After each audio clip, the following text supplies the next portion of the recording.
They believed a closed fist was the only answer. Admiral Eva Rostova watched the light of Epsilon Eridani wash over the command deck of the Terran Confederation ship Balance.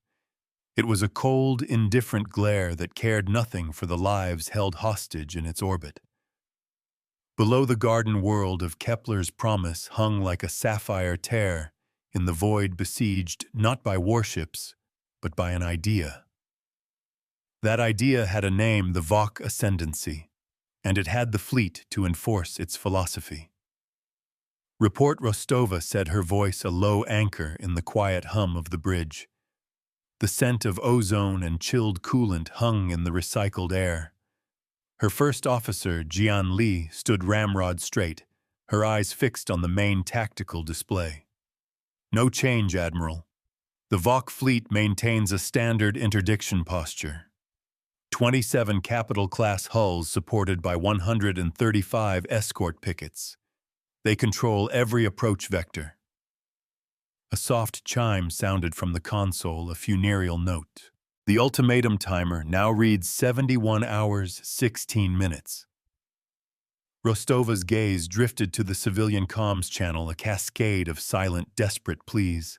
A mother on Kepler's Promise begged for off-world medicine for her daughter, whose cellular regeneration treatments were failing.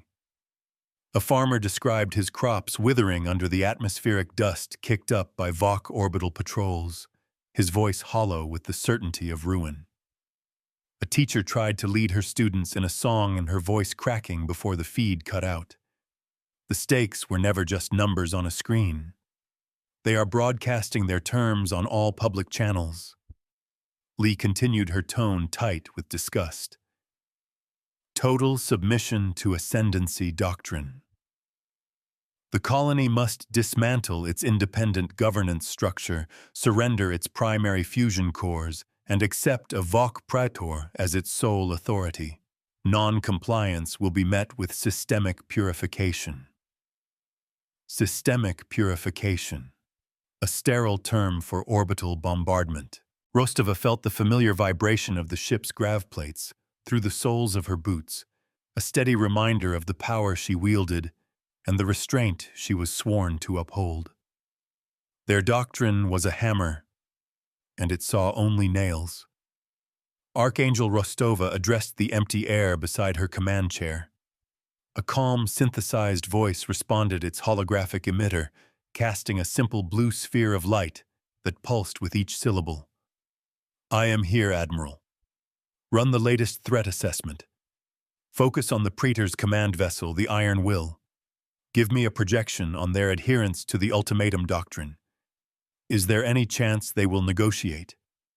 The blue sphere shimmered as the fleet's logic core processed trillions of data points. The probability of negotiation is statistically insignificant. Praetor Kalin has a documented history of absolute adherence. In 7 prior engagements, he has executed the ultimatum's final sanction 4 times. The Vok do not bargain, they dictate.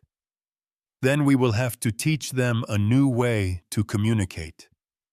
Rostova set her knuckles white where she gripped the armrest. Helm, get me a long-range scan of their engine signatures. I want to know their heat budget down to the last joule. From the navigation pit, Marcus Thorne's steady voice answered. Aye, Admiral. Focusing the deep sensor arrays now. Rostova looked from the pristine holographic map to the raw, unfiltered feed from the besieged colony. The Vok believed power was a monologue. It was her job to turn it into a conversation. And humanity was about to ask a very pointed question. The Vok formation was a masterpiece of defensive geometry, a perfect sphere of overlapping fields of fire. It was also brutally predictable. Archangel's analysis flowed across the main screen, highlighting the energy distribution. Their shields were angled for maximum deflection against kinetic and energy assaults, a textbook blockade. But their sensors were pointed outward, hunting for the high-energy signature of a fleet translating from faster-than-light travel. They were watching the door. They expect a frontal assault. Lee murmured, tracing a line on her console. A traditional fleet-on-fleet engagement. They believe we will try to punch a hole. They believe we think like they do, Rostova corrected. That we see this as a contest of strength. Their posture presents a tactical vulnerability. Archangel interjected, its tone devoid of emotion. Their sensor grid is overcalibrated for FTL disruption events. It creates a specific signal-to-noise ratio that can be exploited. They are listening for a roar, making them deaf to a whisper. That was the opening. Not a gap in their shields, but a flaw in their philosophy. Their arrogance was a weapon that could be turned against them. Rostova felt the faintest ghost of a plan begin to coalesce, a strategy built not on breaking their ships, but on breaking their certainty. They built a wall of iron, ignorant of the water that flows around it. We are not here to fight their fleet, Rostova declared, her voice resonating with newfound clarity. We are here to deliver 36 freighters of medical supplies, atmospheric purifiers, and nutritional paste. The lives on that planet are the mission, not the warships. Lee's head snapped up. Admiral A, convoy run through that kill box. Even with their sensor blind spot, the odds are what we make them. Rostova countered. Archangel, what is the status of the mirror lattice drones? All 12 units are operational and fully charged, Admiral. Their emission projectors can replicate the energy signature of a vessel up to heavy cruiser class with 98% fidelity. Then we won't punch one hole in their line, Rostova said, a grim smile touching her lips. We'll make them think we are punching a dozen. The plan was audacious. It was a lie told on a scale of light and energy. The mirror lattice drones, small and stealthy, would be positioned at the system's edge. On her command, they would simultaneously project the energy signatures of an entire battle fleet arriving from FTL. The Vox sensors overtuned and expecting a sledgehammer would be overwhelmed by a phantom assault force. While their attention was diverted, a small, cold-running convoy would slip through the chaos. It was a gambit of ghosts and shadows. They will adapt, Lee warned, her tactical mind racing through the possibilities. Once they realize the deception, they will lock down the system completely. We might get the convoy in, but we'll never get them out. We're not trying to get them out, Rostova replied. We are establishing a precedent. The Vok believe their will is absolute. We will show them it can be bypassed. We will demonstrate that their ultimatum has limits. A low-frequency vibration ran through the deck, plating a sign that the ship's primary reactor was spooling up to combat readiness. The air grew thick with anticipation. Every crew member on the bridge of the Balance knew the risks. They were outnumbered and outgunned, relying on intellect to counter brute force. Praetor Kalin will not take kindly to being made a fool of Marcus Thorne, noted from the helm.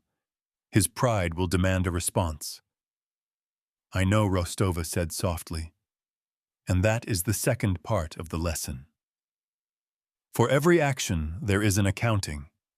Admiral, I must advise that the Vok response will likely be an immediate escalation against the colony, Archangel stated, its blue sphere pulsing a steady, cautionary rhythm. My projections indicate a 73% probability that Praetor Kalin will shorten the ultimatum timer and begin targeted orbital strikes to punish their perceived defiance. The conflict triangle was clear. Rostova's moral imperative to save the civilians, Archangel's cold calculus of probable outcomes, and the Vok's unyielding doctrine. Any choice she made would be paid for in someone's blood if she wasn't careful. This was the razor's edge humanity walked. Your projection is based on the Vok, assuming the colonists were responsible for the deception, Rostova countered. We will make it abundantly clear who is responsible. We will sign our work. She turned to her communications officer. Ensign, prepare a tight beam transmission. Encrypt it with standard Confederation military codes, but make sure the carrier wave is broad enough to be noticed. Address it directly to the Iron Will. The ensign's fingers flew across his console. Ready, Admiral. The message will be simple, Rostova commanded. It will read, the first delivery is on its way. More will follow. The Terran Confederation 10th Fleet is now in session. We suggest you take notes. A silence filled with static and the promise of a storm. The civilian vignette from inside the siege was now a freighter captain named Aris Thorne, a distant cousin of the helm officer on the balance. He sat in the cramped cockpit of his ship, the Stardust Drifter, its holds filled with black market water purifiers. The Vok interdiction field had locked down all civilian traffic, but his daughter's settlement was running out of clean water. He watched the Vok patrol's brutal geometric shapes against the star field and weighed his chances. It was a choice between certain death by thirst or probable death by plasma fire. He checked the charge on his ship's small illegal plasma vents, a smuggler's trick for a quick burst of speed. His hand trembled over the activation panel. On the bridge of the balance, the first phase of the operation began. All units report readiness. Rostova's voice was calm, but the tension was a physical presence, a pressure against the chest. One by one, the call signs of her meager fleet checked in. The frigates, Steadfast and Guardian, the destroyer, Resolve. And finally, the 12 mirror lattice drones, their automated systems confirming their positions on the far side of the system, hidden in the gravitational shadow of a gas giant. Convoy is Green Lee reported. The freighters are running cold, all non-essential systems powered down. They're ghosts. Helm, bring us to the edge of the Vok detection envelope, Rostova ordered. Hold us there. Archangel, prepare to activate the lattice on my mark. The universe held its breath. The balance moved with a silent grace that belied its immense size. It was a vessel designed not for brawling, but for thinking. Its primary strength lay in its sensor suites, its electronic warfare capabilities, and the brilliant logic core that served as its soul. They crept to the very edge of the Vok's awareness, a predator stalking its prey from the tall grass of the void. I have synchronized the drones, Archangel announced. They will project a cascading FTL emergence signature, simulating a fleet dropping into real space in staggered formation. The energy profile will mimic a Confederation carrier strike group. A carrier strike group is a declaration of war, Lee noted quietly. Let them think what they want, Rostova said. We are not firing a shot. We are merely knocking on their door, very, very loudly. She leaned forward, her eyes locked on the timer. The seconds ticked away, each one a lifetime for the people on Kepler's promise. Mark. Archangel's response was instantaneous. Executing. Far across the system, the 12 mirror lattice drones flared to life. For a fraction of a second, they each generated an energy surge equivalent to a warship, tearing a hole in space-time. The lie blazed across Vok sensors, a symphony of phantom thunder. The deception was sprung. The Vok reaction was exactly as Archangel had predicted. It was immediate, overwhelming, and utterly focused. On the tactical display, red icons swarmed toward the false readings. A third of the Vok fleet, including several of their heaviest hitters, peeled away from the blockade and burned hard toward the phantom threat. Their disciplined formation, once a symbol of their strength, now created a gaping corridor as they repositioned to meet the imaginary foe. The gap is open, Admiral Thorne reported, his voice tight with adrenaline. It's wider than we projected. They've completely bought it. Signal the convoy, Rostova commanded. Tell Captain Aris to make his run. Godspeed, Stardust Drifter. She watched the small, cold icons of the 36 freighters creep forward, slipping into the shadow of the Vok fleet's panicked response. They were minnows swimming past a distracted shark. The Vok are hailing the Phantom Fleet. Archangel reported a hint of what might have been amusement in its synthesized voice. They are demanding its immediate surrender under the Articles of the Ascendancy Ultimatum doctrine. Let them talk to ghosts, Lee muttered, a rare smile playing on her lips. But the gambit was not without risk. A single Vok picket left behind in the chaotic shuffle broke formation. It was a straggler, its commander perhaps more skeptical or simply slower to react. It turned its sensors inward, sweeping the very corridor the convoy was now entering. A truth was about to spoil the perfect lie. The picket ship, a Hunter-class destroyer, pinged the lead freighter with an active sensor sweep. On the bridge of the Balance, a proximity alert screamed. "Convoy detected," Lee shouted. "That picket is moving to intercept." The Vok ship was faster, more agile than any freighter. It would be on them in minutes. The entire plan, the lives of the convoy crews, and the hope of Kepler's promise rested on this single, terrifying moment. Launch countermeasures. Rostova ordered, her voice cutting through the alarm. Tell the convoy to scatter, use their plasma vents for a desperation burn. Get them into the planet's magnetic field. The freighters scattered like startled birds. But the Vok destroyer ignored the chaff and the decoys. It had a lock on the largest freighter, the one carrying the most critical medical supplies. It charged its main weapon, a lance of thermal energy that would gut the freighter in a single shot. Steadfast Rostova snapped her eyes on the frigate that had been tasked with close escort. Intercept. Shields to full. Draw its fire. Do not, I repeat, do not return fire. You are a shield, nothing more. Their shield was duty forged in the promise to protect. The frigate TCS Steadfast surged forward, a sliver of Terran steel against the void. It placed itself directly between the Vok destroyer and the fleeing freighter. The Vok ship didn't hesitate. A brilliant yellow beam erupted from its bow, striking the Steadfast squarely on its port side. The frigate's shields flared, absorbing the worst of the impact, but the energy backlash was immense. Lights flickered across the Balance's bridge as damage reports scrolled across a secondary screen. Steadfast reports shield overload on the port quarter, Hamduli, announced, her voice strained. Hull plating buckled. Minor atmospheric breach on decks 3 and 4. Casualties. 6 wounded, no fatalities. It was the first cost of the operation written in scorched metal and injured crew. Rostova felt each report like a physical blow.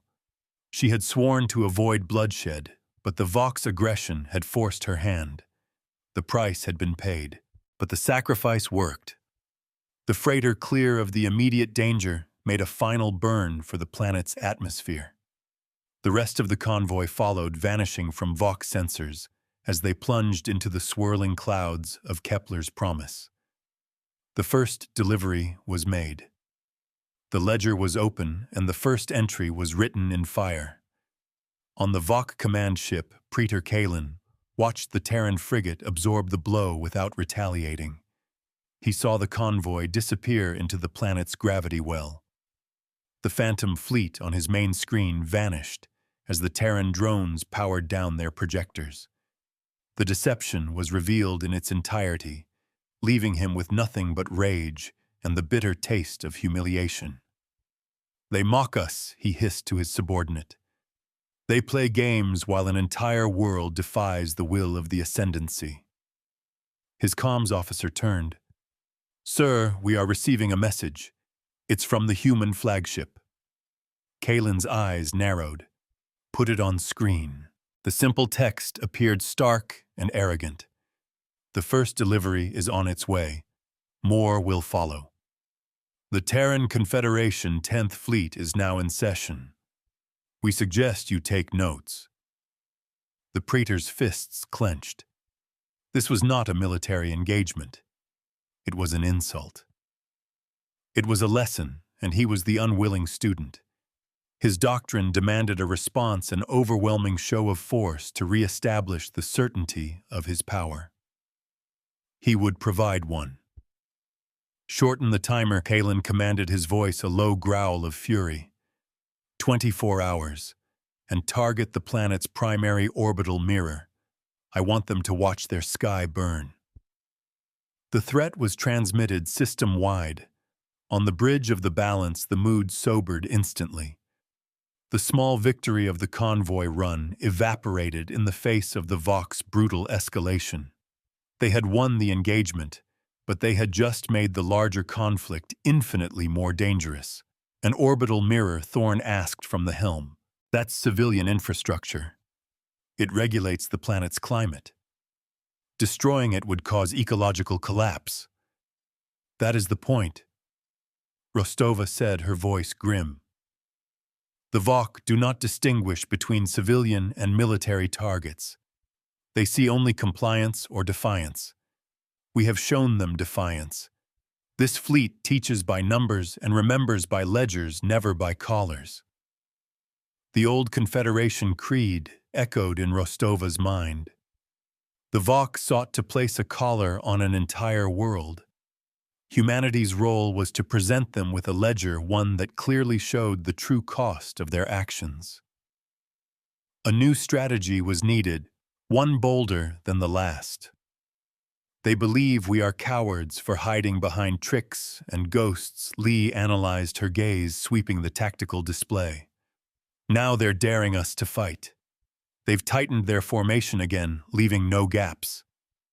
They are inviting a direct confrontation. Their current posture is rigid, Archangel observed. Their energy consumption has increased by 12% to maintain maximum shield integrity. Their weapons are fully charged. They are preparing for a battle of attrition, which, according to Mifon analysis, we cannot win. We won't fight the battle. They expect. Rostova said, a new idea taking shape, more dangerous and more precise than the last. She looked at the Vok fleet, a clenched fist of warships, and saw not a weapon but a circuit that could be overloaded. She pointed to the main display. The corridor we opened with the mirror lattice is gone, but they gave us something far more valuable in their rage. They showed us how they react. They are disciplined, predictable. When challenged, they consolidate their power. A new mystery began to form in Rostova's mind. In the midst of Kalen's rage-fueled commands, Archangel had intercepted a faint encrypted signal buried within the Vok fleet's internal comms. It wasn't a standard military broadcast. It was a tight-beamed, data-dense packet sent from the Iron Will to every ship in the Vok fleet simultaneously. It was a pulse repeating every 15 minutes. Their discipline was a weapon, but every weapon has a stress point. Archangel analyzed that repeating signal. Rostova ordered. Cross-reference it with all known Vok military protocols. What is it? I am already analyzing it, Admiral, the AI replied. It does not match any known command or control signal. It is a synchronization pulse. My hypothesis is that it is a network link for their fire control systems. It allows the entire fleet to fire as a single coordinated weapon. A single weapon, unified, disciplined, predictable. The pieces clicked into place in Rostova's mind. The Vok's greatest strength was about to become their greatest liability. They've given us the key, she breathed. We won't break their line. We will turn it against itself. The second plan was far more perilous than the first. It required perfect timing and a deep understanding of Vok doctrine. Rostova intended to use their own fire control network to defeat them, not by hacking it, but by feeding it an impossible choice. We will hold a mirror to their sword. Inside Kepler's promise, news of the successful convoy run had spread like wildfire.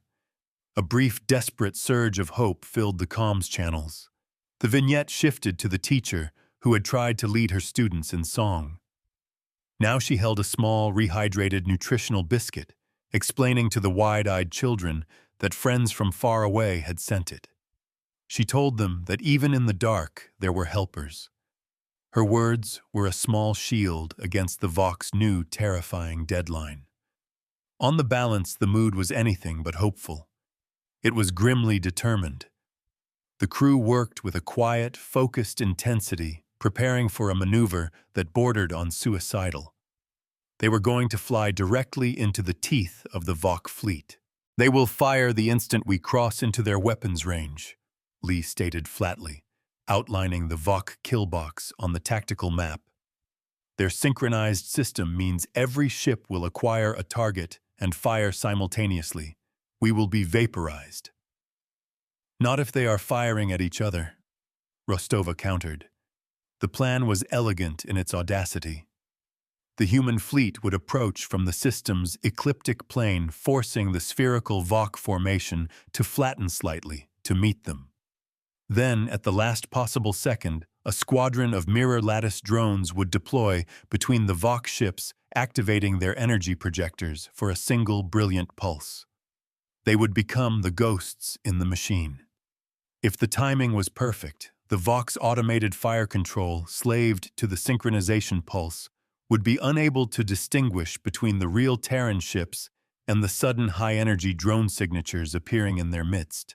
Vok ships on one side of the formation would lock onto the drones, but their firing solution would carry their beams directly into the Vok ships on the other side. The probability of success hinges on a temporal window of less than 1/10 of a second. Archangel calculated its sphere glowing a cautionary amber. If we are too early, they will identify the drones and destroy them. If we are too late, their weapons will have already fired upon us. And that repeating signal is our clock. Rostova finished. We will time our final burn to coincide exactly with their network's refresh rate. We will enter their kill box in the single moment of indecision between their last targeting solution and their next one. It was a strategy that weaponized mathematics, a testament to the core principle of the 10th Fleet to think, not to brawl. To use an opponent's strength, their rigidity, their very philosophy as the fulcrum for their own defeat. This was how you broke an ultimatum. "Marcus, can you plot that course?" Rostova asked, her voice steady. Thorne's fingers danced over his console, his face illuminated by the holographic projection of the flight path. It was a suicidal line, a direct course into the heart of the enemy. "The course is plotted, Admiral. It's aggressive." "The Vok respect nothing but aggression," Rostova said. "So we will show them a kind of aggression they cannot comprehend, one that turns their own power back on them." She looked at her crew, their faces tense but resolute. "They want to make an example of Kepler's promise. Instead, we will make an example of their doctrine." The fleet began to move. The balance, flanked by its small contingent of warships, swung around, accelerating toward the waiting Vok Armada. There was no stealth this time, no deception at a distance. This was a direct challenge. A public reckoning was at hand. Praetor Kalin watched the human ships approach on his main view screen. Their energy signatures were lit up, their intentions clear. He allowed himself a grim, satisfied smile.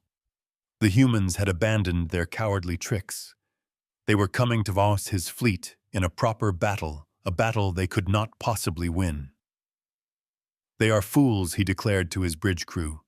"Their arrogance has finally outweighed their caution. All ships target the lead vessel, the Balance. On my mark, we will erase it from existence." His fleet, a perfect instrument of his will, responded as one. Targeting locks cascaded across his console, every ship in his armada confirming its solution. He rested his hand on the master firing control, savoring the moment. He would not just defeat them, he would annihilate them, providing a spectacular lesson for the colonists watching below. "They are accelerating," his tactical officer noted. "Their speed is extreme. They will be in optimal range in 90 seconds. Kalen's smile widened. Let them hurry to their graves. He did not realize the grave was his own. On the balance, the countdown dominated the main screen. The ship shuddered as its engines pushed into the highest levels of performance. The view screen was a terrifying vista of the approaching Vok fleet, growing larger and more menacing with every passing second. 30 seconds to weapons range. Thorn called out, his knuckles white on the helm controls. Archangel, are the drones in position? Rostova asked, her heart pounding a steady rhythm against her ribs. The drones are in stealth mode, running parallel to our approach vector. They are ready for the final deployment sequence, Admiral. The AI's voice was the only point of calm in the rising storm. Lee, stand by to broadcast on all channels. I want the entire system to see this. I want every ship captain, every colonist, and every Vok soldier to watch what happens when an ultimatum is pushed too far. Admiral Lee confirmed, her eyes glued to the targeting display. The Vok fleet is locking onto us, every single one of them. The final 10 seconds were an eternity. The low hum of the bridge was drowned out by the rising shriek of the engines and the insistent blare of proximity alerts. The Vok fleet filled the view screen, a wall of gunmetal gray and glowing weapon ports. 5, 4. Thorn counted down, his voice barely a whisper. Rostova watched the Vok synchronization pulse on her private monitor, the one Archangel had isolated. The signal was about to refresh. The moment of indecision was almost upon them. 3, 2. This was the moment of truth. The culmination of human strategy against Vok brutality. A lesson delivered not with a fist, but with a mirror. Now Rostova commanded, her voice clear and sharp as breaking glass. Execute. The trap was sprung. The trap was sprung. Across the void, Archangel's command signal reached the hidden drone squadron. In the infinitesimal gap between the Vok network's targeting pulses, 12 ghosts flared into existence. For a single blinding moment, they projected the energy signatures of a dozen Terran cruisers appearing from nowhere, directly within the Vok formation.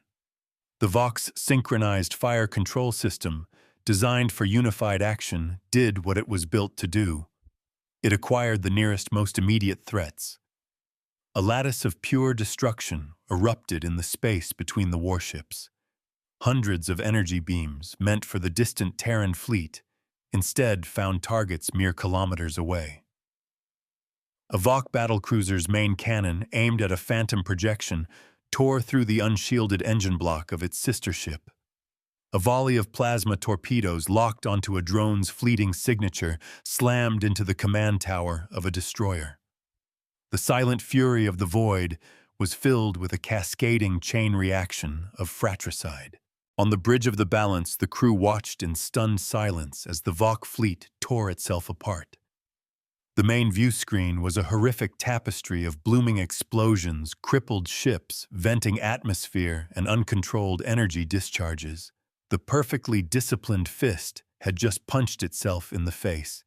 It was a symphony of self-inflicted wounds conducted by a human admiral and her AI. Their perfect weapon became a perfect circle. Report. Rostova said, her voice a low, steady anchor in the aftermath of the chaos. The violent maneuver had not been without cost. The electromagnetic pulse from the hundreds of energy beams had washed over her fleet, and alarms were now chirping across the bridge. Minor system failures across the board. Lee reported, her hands flying over her console to triage the alerts. Sensor ghosts comms interference. The Guardian is reporting heat burns on its forward emitters. No major damage. No casualties. She paused, her eyes wide with disbelief. Admiral, it worked. They're in chaos. The Vok formation was shattered. At least a dozen of their capital ships were heavily damaged, or completely disabled, drifting aimlessly. The rest were in disarray, their unified network, now a liability as they struggled to distinguish friend from foe in the swirling debris and phantom energy readings left by the drones. The attack had lasted less than a second, but it had broken the back of their fleet. It was not a battle. It was a mathematical proof.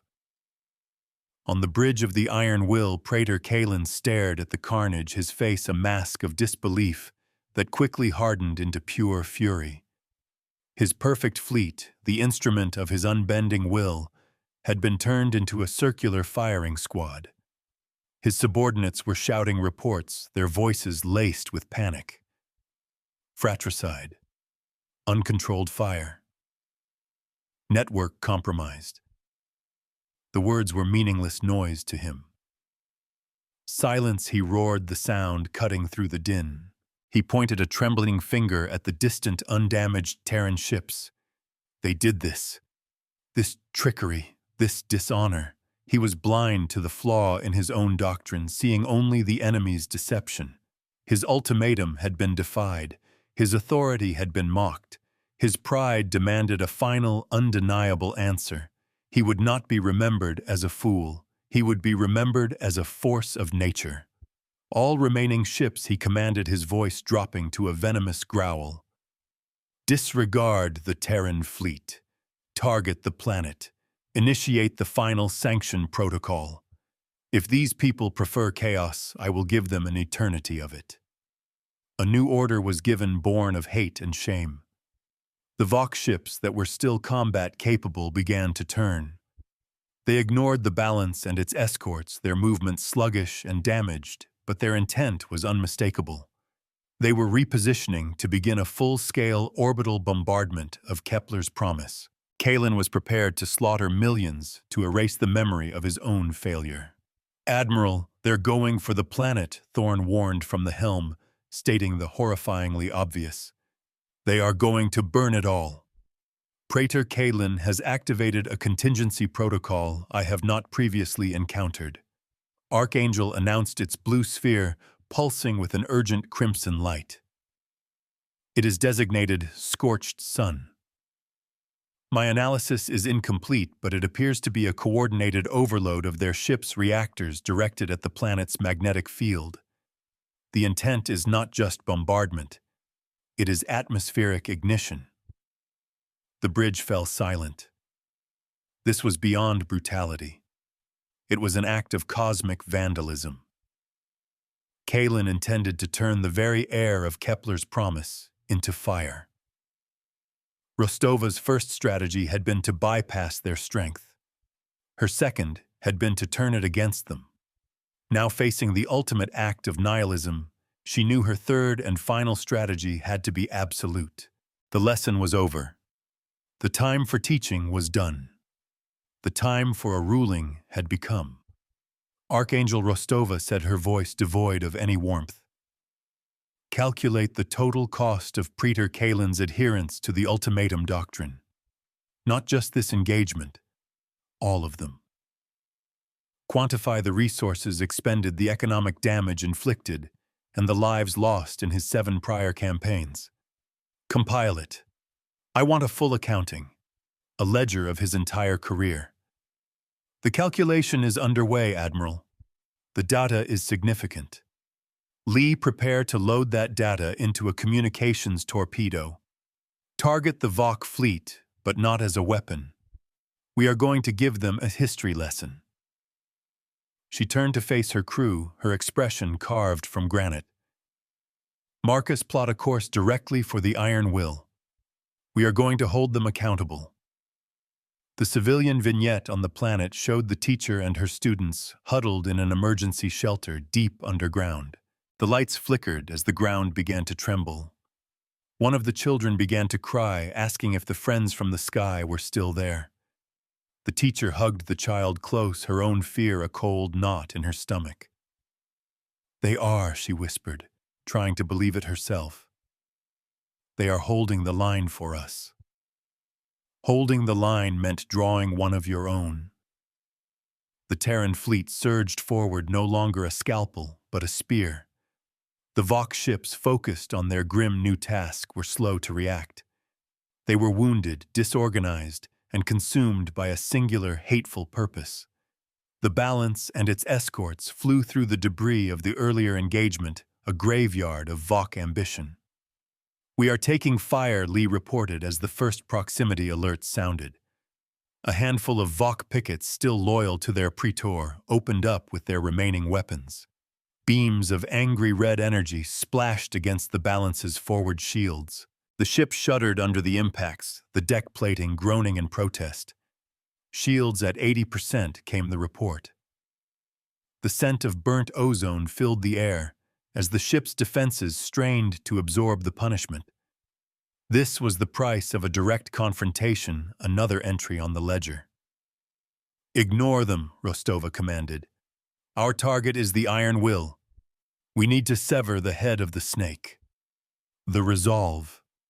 A Terran destroyer moved to cover the flagship's approach. It unleashed a precisely aimed volley of disruptor torpedoes, not at the Vok hulls, but at their weapon emitters. It was a disarming strike, a statement of intent. "We can harm you, but we choose not to."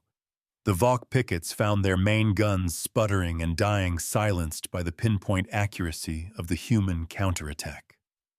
They came not to destroy, but to dismantle. Praetor Kalen watched the Terran flagship close the distance, weathering the fire of his remaining guards.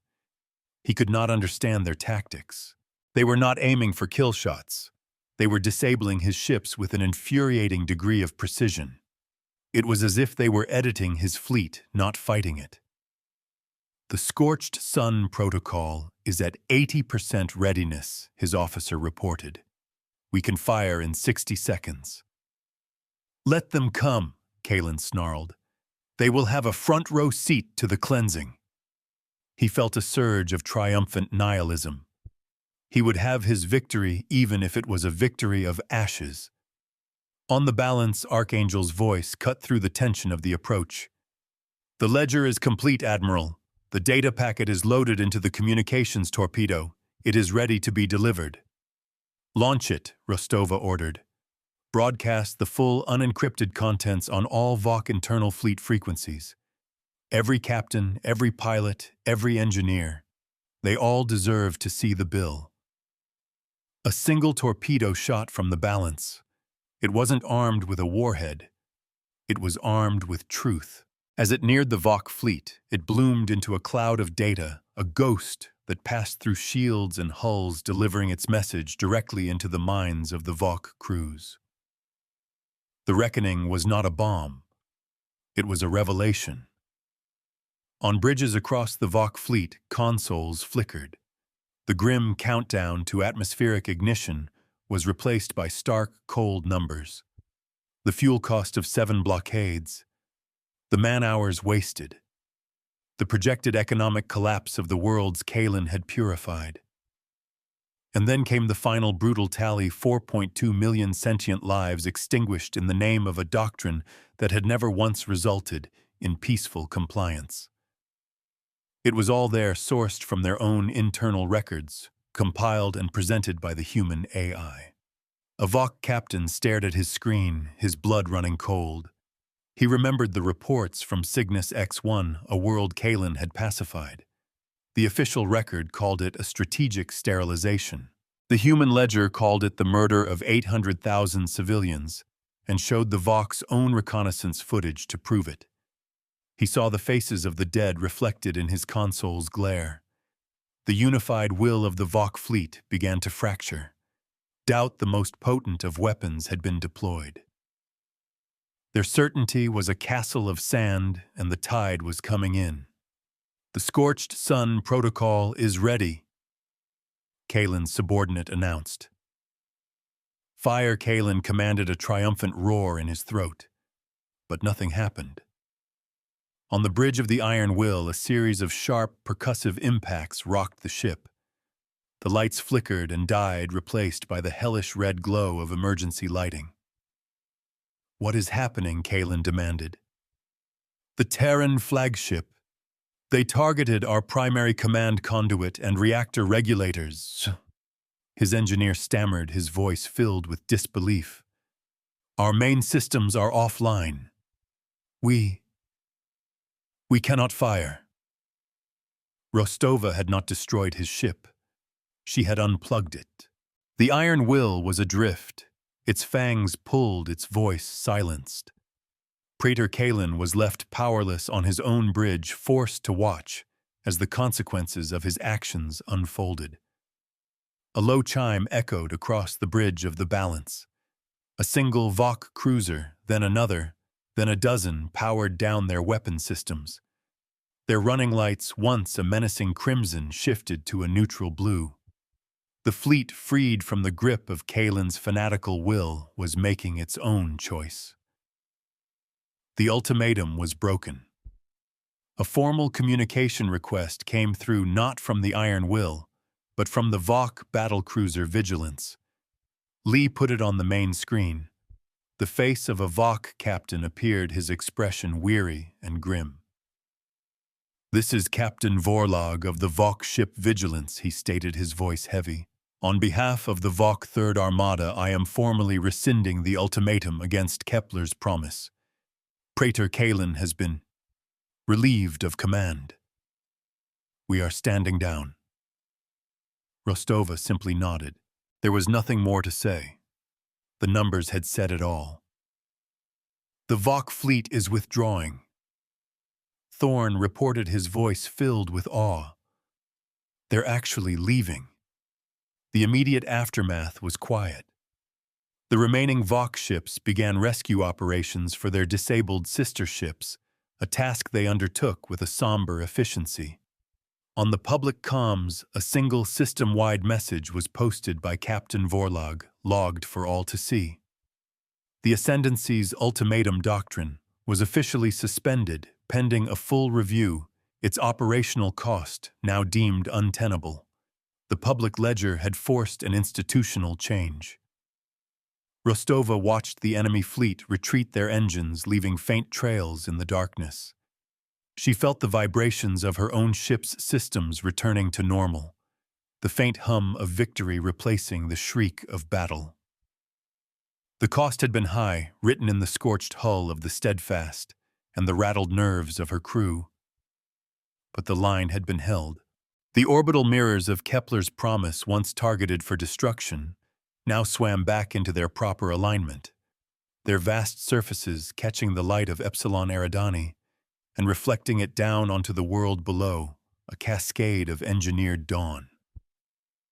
Admiral Rostova stood on the command deck, her duty done, and allowed herself a moment to look out at the restored peace. They believed power was a hammer meant to shatter. We showed them it could be a mirror meant to reveal. We didn't come here to break their fleet. We came to break a single flawed idea. A ledger is not a weapon, but a statement of fact. And against the truth, no ultimatum can stand. We hold the line not by closing our fist, but by opening our books.